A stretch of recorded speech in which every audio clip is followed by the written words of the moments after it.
bulletin right now to a press conference being conducted by Sanjay Singh of the Aam Aadmi Party.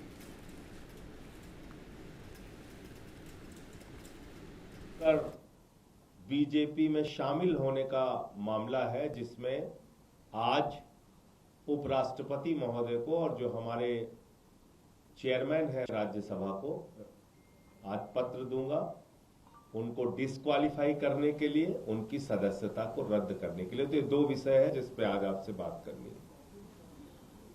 Gujarat में आम आदमी party का विस्तार लगातार हो रहा है। गुजरात में जनता के मुद्दों पर आम आदमी पार्टी जमीन पे संघर्ष कर रही है। 5 हमारे विधायक हैं वहां, 14% विधानसभा में हमको वोट मिला था और हमारे कई विधायकों को पकड़ पकड़ के जेल में डाला बीजेपी ने। चैतर बसावा को जेल में डाला, 2 बार जेल में डाला, जो आदिवासी समाज के बड़े नेता है। यहां तक कि उनकी पत्नी को जेल में डाला। ईसुदान गढ़वी जो हमारे प्रदेश अध्यक्ष हैं, उनको जेल में डाला। गोपाल इटालिया हमारे विधायक हैं, उनको जेल में डाला। प्रवीण राम जी हमारे नेता हैं, उनको जेल में डाला। ऐसे तमाम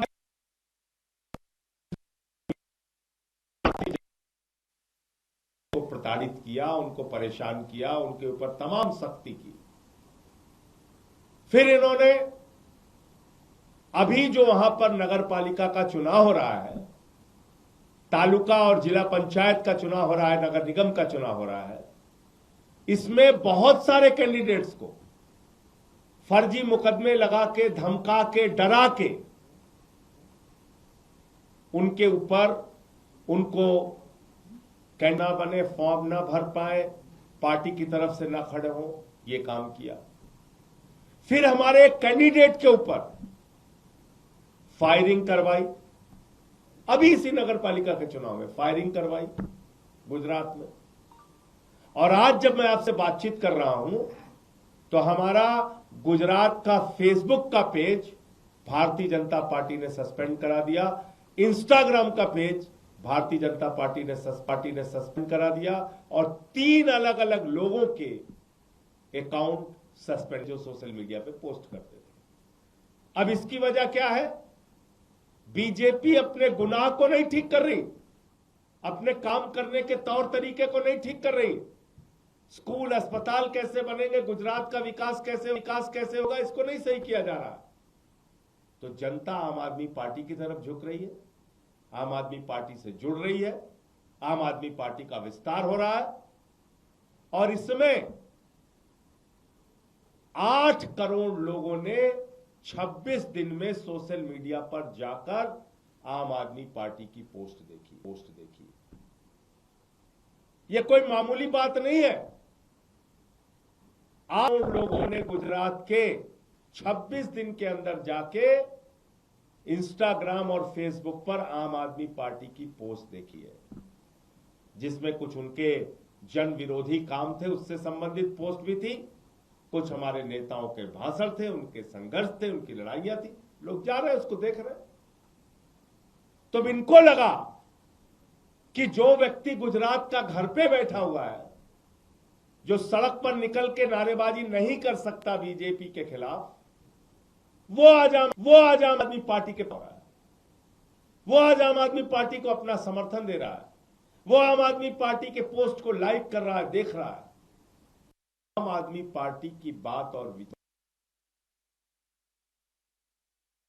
लोगों तक ना पहुंचने पाए, इसलिए हमारा इंस्टाग्राम और फेसबुक का पेज सस्पेंड किया गया। मैं गुजरात के भाइयों से कहना चाहता हूं, अपने व्हाट्सएप के माध्यम से, अपने दूसरे माध्यम, आम आदमी पार्टी के जो वीडियोस हैं, जो उनके पोस्ट हैं, उसको ज्यादा से ज्यादा लोगों तक पहुंचाइए और जिस तरह से आप हमारे साथ जुड़े हुए हैं उसका और मजबूती से विस्तार कीजिए। और मैं बीजेपी वालों से कहना चाहता हूं, तुम्हारे ऐसे घिनौने खेल का कोई असर नहीं होगा। इस बार गुजरात की जनता 30 वर्षों के कुशासन का सूपड़ा साफ करेगी, ये मैं कहना चाहता हूं। और नगर निगम, नगर पालिका और पंचायत तालुका के चुनाव में भी हमारा अच्छा प्रदर्शन होगा, ये हमें पूरा विश्वास। नंबर 1 और नंबर 2, कल आपने देखा एक गैर संवैधानिक, गैर कानूनी और नियमों के विपरीत जाकर 7 लोगों ने बीजेपी में शामिल होने का ऐलान कर दिया। ये कानूनी रूप से पूरी तरह से गलत है और जो एंटी डिफेक्शन लॉ है, जो साफ तौर पे कहता है किसी भी प्रकार का स्पिट, ब्रेक अवे फैक्शन, किसी भी टूट असेंबली और राज्यसभा लोकसभा में नहीं हो सकती। उसको कोई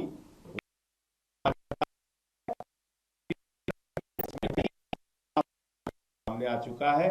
ये 10वीं अनुसूची में 10th शेड्यूल में साफ तौर पे लिखा हुआ है, किसी भी प्रकार की टूट, वो चाहे भले ही संख्या की हो, 7 की जगह 8 हो, उसको कोई वैधानिक मान्यता नहीं है।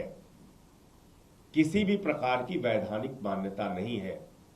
तो जो आम आदमी पार्टी के 7 राज्यसभा के सांसद टूटे हैं, ये गैर कानूनी है, गलत है, गैर संवैधानिक है और संसदीय नियमों के विपरीत है।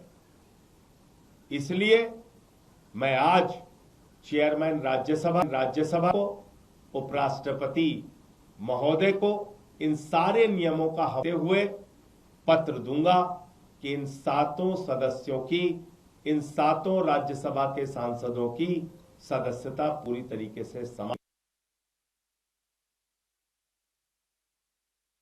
में भी गए थे। राघव चड्ढा, संदीप पाठक और अशोक मित्तल, वो साफ तौर पे बीजेपी के दफ्तर में गए थे, जिनकी विजुअल और वीडियो सारी कुछ आपके पास है, फोटो वगैरह। और बाकी जो 4 लोगों को लेके दावा किया जा रहा है, उन सब के खिलाफ उनकी सदस्यता को समाप्त करने के लिए आज मैं राज्यसभा के चेयरमैन साहब को, उपराष्ट्रपति महोदय को पत्र दूंगा। आपके कोई प्रश्न हो आप पूछ सकते हैं। प्रवेश वर्मा के आरोपों पर क्या कहेंगे? उन्होंने एक बार फिर से आरोप लगाया। प्रवेश वर्मा के द्वारा जारी की गई सारी फोटो पूरी तरीके से फर्जी है, झूठी है, बेबुनियाद है और इसलिए मैं प्रवेश वर्मा और जो भी टीवी चैनल ऐसी झूठी तस्वीर को अपने चैनल पर प्रसारित करता है और केजरीवाल जी को बदनाम करने की कोशिश करता है, उनके खिलाफ मानहानि का केस किया जाएगा। ये बिल्कुल स्पष्ट करना चाहता हूं। दूसरी बात, साफ तौर पे मैं कहना चाहता हूं, दूध का दूध, पानी का पानी हो जाएगा। एलजी साहब का घर जनता के लिए खोलिए। रेखा गुप्ता जी का जो मुख्यमंत्री हैं, उनका घर जनता के लिए खोलिए।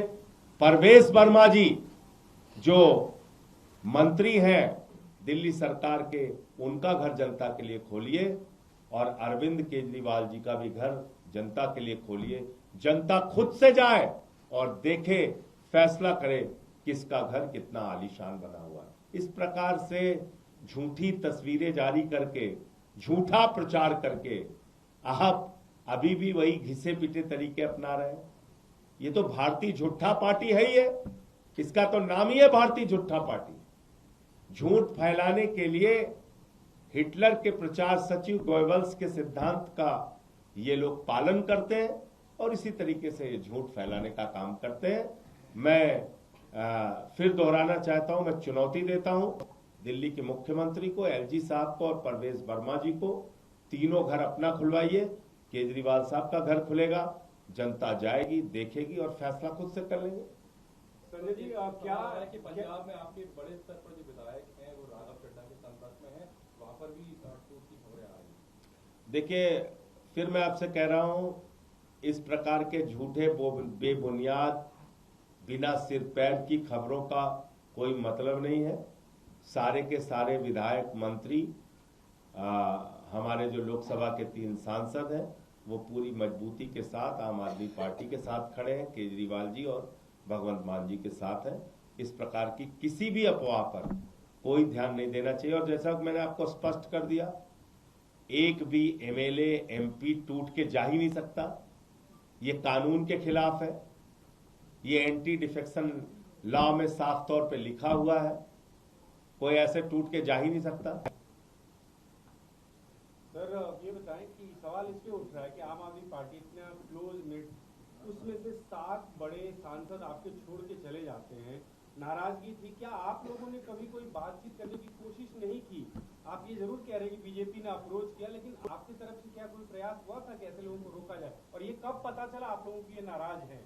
देखिए, ऐसा है कि जिन लोगों को पार्टी ने इतना कुछ दिया, उनसे तो पार्टी यही अपेक्षा करेगी कि वो पंजाब की जनता के हित में काम करेंगे, पंजाब के लोगों के लिए काम करेंगे, पार्टी के विस्तार के लिए काम करेंगे। पंजाब में आम आदमी पार्टी की भगवंत मान जी की सरकार क्या क्या काम नहीं कर रही है, आप बताइए। 10 लाख रुपए का मेडिकल का खर्चा पूरी तरह से सरकार उठाएगी, हमने किया। दलित समाज, आदिवासी समाज से आने वाली माताओं बहनों को 1,500 रुपए महीने दिया जाएगा। सारी माताओं बहनों को 1,000 रुपए जो जनरल कास्ट की हैं उनको अलग से हर महीने आर्थिक सम्मान राशि दी जाएगी। इसके अलावा हमने वहां मोहल्ला क्लिनिक का मॉडल दिया, वहां पर बेहतरीन शिक्षा का मॉडल दिया, स्कूल ऑफ एमिनेंस बनाए, सरकारी नौकरियां लोगों को दी। वहां 30 साल से जिन नहरों में पानी नहीं जा रहा था वहां पे पानी पहुंचाने का काम किया, फ्री किया। और जब से बेअदबी के खिलाफ कानून आया, इससे आम आदमी पार्टी और अरविंद केजरीवाल जी और भगवंत मान जी का ग्राफ बहुत तेजी के साथ बढ़ा। हर आदमी ने भगवंत मान जी की तारीफ की कि ये बेअदबी के खिलाफ जो कानून लेके आए हैं, इसका एक सकारात्मक संदेश पूरे पंजाब के अंदर गया है और उससे बीजेपी घबराई, परेशान हुई। तो हमारे पंजाब के की गई। वरना आप बताइए, अशोक मित्तल पे तो 4 दिन पहले छापा मारा था इन लोगों ने, क्या क्या नहीं कह रहे थे, चोर है, बेईमान है, फलाना है, ढिमका है, यही लोग बोल रहे थे। और अचानक 4 दिन बाद वो अच्छे हो गए। तो ये भारतीय जनता पार्टी की वॉशिंग मशीन है। वहां जो जाता है वो चाहे जितनी भी गलती किए रहे, धुल के साफ हो जाता है। ये किया है। पार्टी को सर कब पता चला कि इतने सांसद छोड़ के जा सकते हैं? क्या ये अंदाजा था आप लोगों को? देखिए, जिस दिन अशोक मित्तल के घर पे ईडी का छापा पड़ा था और इतने बड़े पैमाने पर पड़ा था, उस दिन से ही ये आशंका थी। उसके प्यारी रही होगी तो मैं नहीं कह सकता, लेकिन उसके बाद से चीजें बहुत साफ तौर पे दिखाई दे रही थी।